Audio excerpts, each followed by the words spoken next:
दो गृहस्थी हुए, उन गृहस्थी के बीच में एक बच्चा हुआ, बेटा। बेटे को अच्छा पढ़ाया लिखाया, विदेश चला गया बेटा। इतना पढ़ा लिखा खुद का बिजनेस चालू कर लिया। इधर पिताजी शांत हो गए, परलोक सुधार गए। अब माँ बेचारी अकेली घर में, वो गांव में रहती थी और बेटा शहर में। वहीं पे शादी कर ली, वहीं ब्याह कर लिया और वहीं सेटल हो गया। अब माँ की भी स्थिति बिगड़ने लगी, वृद्धावस्था आ गई, बूढ़ी हो गई।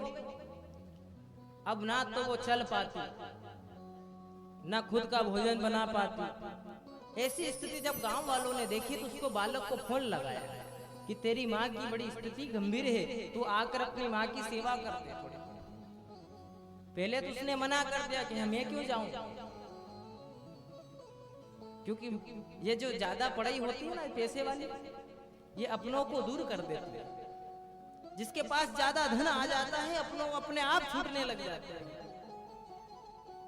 अभिमान उसके अंदर बढ़ जाता है, अभिमान का टोपला उसके ऊपर बैठ जाता है। वो अभिमान फिर उसको कोई अपने दिखते ना पराये दिखते, बस वो अपने ही राजा में राज करता है। तो उसको भी यही लगा कि कौन माँ कौन पिता। फिर भी उसने कहा अगर मैं नहीं गया तो पूरा गांव मुझे थू थू करेगा, गलत कहेगा। तो ऐसी मान्यता रखकर वो गांव गया। उसकी माँ की स्थिति देखी तो वो बेचारी माँ बूढ़ी हो गई, हाथ पकड़ के ले जाओ। तो इसी प्रकार वो आया, माँ की सेवा करने लगा। अब प्रथम दिन ही दीपोर में आ गया। दीपोर में आया तो मैया के लिए छोटा खाना बनाया। खाना बनाना भी नहीं आया, अकेला आया, बना के माँ को खिलाया। माँ ने भोजन पाया, माँ भोजन पाए तो नीचे गिरे। भोजन पाए तब वो तो उससे मुंह भी नहीं खुले ढंग से, हाथ भी धुजे। तो जैसे हाथ कंपन होने लगे तो वो जो निवाला है भोजन का वो नीचे गिर जाता है। कभी सब्जी लेने जाती, सब्जी ढुल जाती है नीचे। तो बालक कहता अरे माँ ये क्या कर रही हो, नीचे क्यों ढोल रहे, अभी तो मैंने पोछा लगाया, आप बार बार गंदा कर रही हो। इस प्रकार कहने लगा। फिर रात हुई, सोने आए। माँ ने कहा बेटा मुझे जरा पानी पिला। पानी पिलाया, मैया सोई, वो भी उन्हीं के पास में खाट डालकर सो गया वो भी। अब रात को मैया कभी पानी के लिए उठाती, कभी नगुशंका करने के लिए बाहर ले जाते। इस प्रकार परेशान करने लगी मैया थोड़ी थोड़ी देर में। क्योंकि बूढ़े बुजुर्ग लोगों को ऐसा ही है,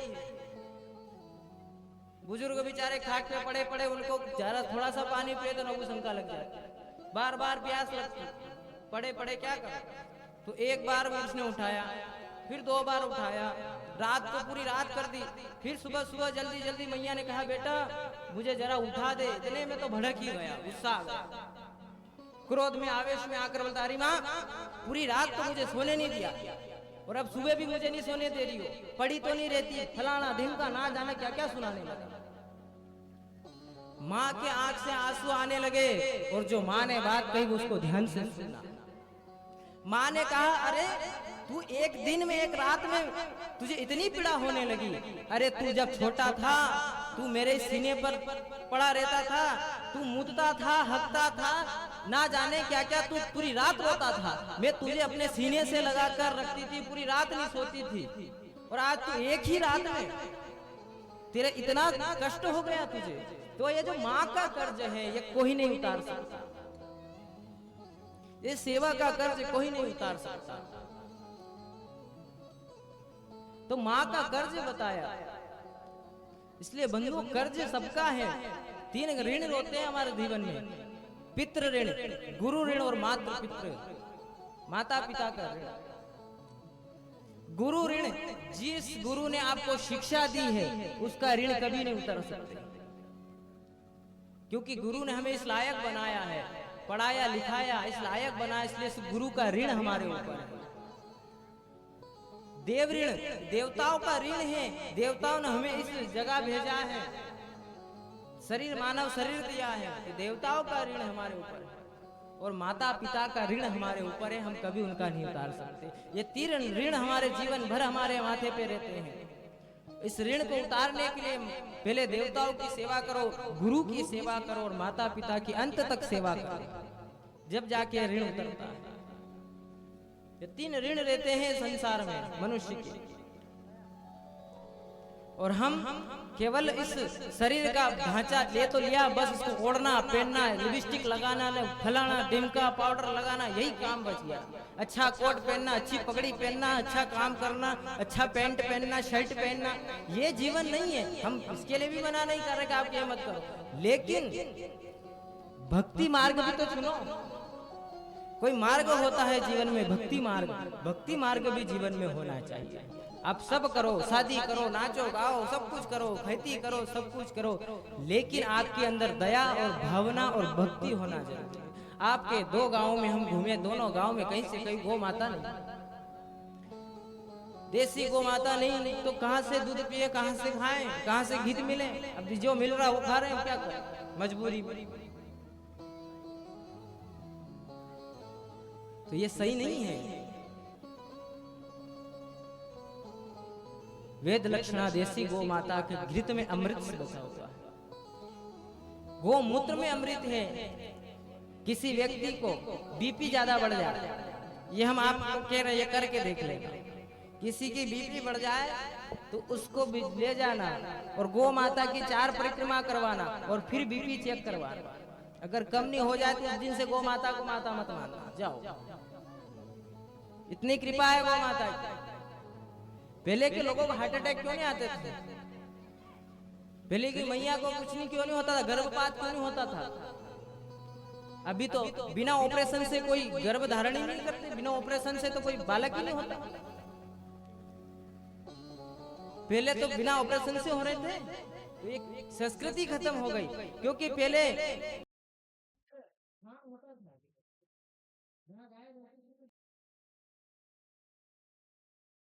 तो वो होता था, वहां पर रोज गौ माताएं मूत्र करती थी, गोबर करती थी, और जब सुबह सुबह मैया वो बागरा लेकर जाती थी तो वो जो सुगंध, उसकी गंध जो होती थी, उसके आप ब्रह्मरंध्र की नाड़ी में जाता था वो सुगंध, उस सुगंध से आपका गर्भ ठीक होता था। इसलिए वो मूत्र आप पियो, आपका कैंसर तक ठीक हो जाएगा। लगातार पियो, किसी को कैंसर हो तो गौमूत्र पिलाना, ये हम गारंटी के साथ कह रहे हैं आपको। कैंसर का तो कोई इलाज नहीं है ना, उसका इलाज भी है, देसी गौ माता का मूत्र पिलाइए आप, कैंसर तक ठीक हो जाएगा। लेकिन हम मनुष्यों ने गौ माता को माता ही नहीं समझा। आज हम खेत में भी ना जाने यूरिया डीएपी डाल डाल के पूरे खेत का भी नाश विनाश कर, अन्न भी शुद्ध नहीं, जल भी शुद्ध नहीं, कुछ भी शुद्ध नहीं। हमारी बुद्धि भी विपरीत हो गई, कुछ भी शुद्ध नहीं, शुद्ध खाया नहीं, क्योंकि जैसा अन्न खाते वैसा मन बनता है। तो हमने सब कुछ खाना छोड़ दिया, शुद्ध खाना छोड़ दिया। बाजारों से ना जाने क्या क्या कुरकुरे टेढ़ा मेढ़ा, बच्चों को बचपन से प्लास्टिक खिलाना चालू कर देते हैं। प्लास्टिक अच्छा भी लगता है, टेस्ट करता है उसका, तो प्लास्टिक खिलाना चालू कर दिया बच्चे बचपन से ही। तो ये दुर्गति हो गई, क्योंकि बच्चों को भी ऐसा ही खिलाया तो बच्चे भी ऐसे ही दुर्बुद्धि बन गए। कुछ भी याद दिलाओ, कुछ याद रहता ही नहीं। पढ़ने भेजो तो पढ़ने भी ढंग से पढ़ते नहीं, उन्माद मचाते हैं दिन भर। पहले बच्चे अपने माँ बाप से इतने डरते थे, पिताजी को वहां देखते थे ना घर में छुप जाते थे, और आज के पिताजी के सीने पे चढ़ के 2 छांटे मार दे, ऐसे हो गए बालक। मोबाइल, छोटे से बच्चे को मोबाइल दिखाते हैं, उसमें डोरीमोन ने फलाना डिमका दिखाते हैं, उसमें वो बोलता है कि मैं तुझे बंदूक से मार दूंगा, तो वो भी यही सीखते हैं। फिर वो अपने बाप को बताते हैं मैं तुझे बंदूक से मार दूंगा। तो बच्चे को भी ये शिक्षा दे रहे हो। छोटा सा शिशु, आप कहते हैं ना कच्चे मटके को जैसा आकृति बनाओगे वो ऐसी आकृति बन जाएगी, इसी प्रकार वो भी एक कच्चा घड़ा है, उसमें जैसा आप बनाओगे ऐसा बन जाएगा। लेकिन आखिरी में ऐसा बन गया कि फिर किसी काम का ही नहीं आएगा। इसलिए अपने बच्चों को अच्छी शिक्षा दो, बचपन से उनको भक्ति मार्ग में लाओ, मंदिरों में ले जाओ, सत्संग में ले जाओ, कथाओं में ले जाओ। घर पे बिठाकर पूजा करो तो उनको भी साथ में बिठाकर पूजा करने को विधि बताओ कि हम ये पूजा कर रहे हैं, तुम्हारे बाप दादा ही हैं, ये राम जी हैं, ये लखन जी हैं, ये ठाकुर जी हैं। अभी से उनको खुला छोड़ दिया तो ना आपकी मानते ना किसी की मानते। जिद करते हैं, इतनी जिद करते हैं, मोबाइल रखेंगे सामने तो भोजन पाए नहीं पाए। मोबाइल दिखाओ तब शांत हो, बिना मोबाइल से तो शांति नहीं हो। तो हमने बचपन से बिगाड़ दिया। बालक छोटा सा शिशु जिसकी आंखें भी नहीं खुली, उसके सामने मोबाइल रख दिया, उसको गाने सुना रहे। तो ये हमने दुर्गति कर दी।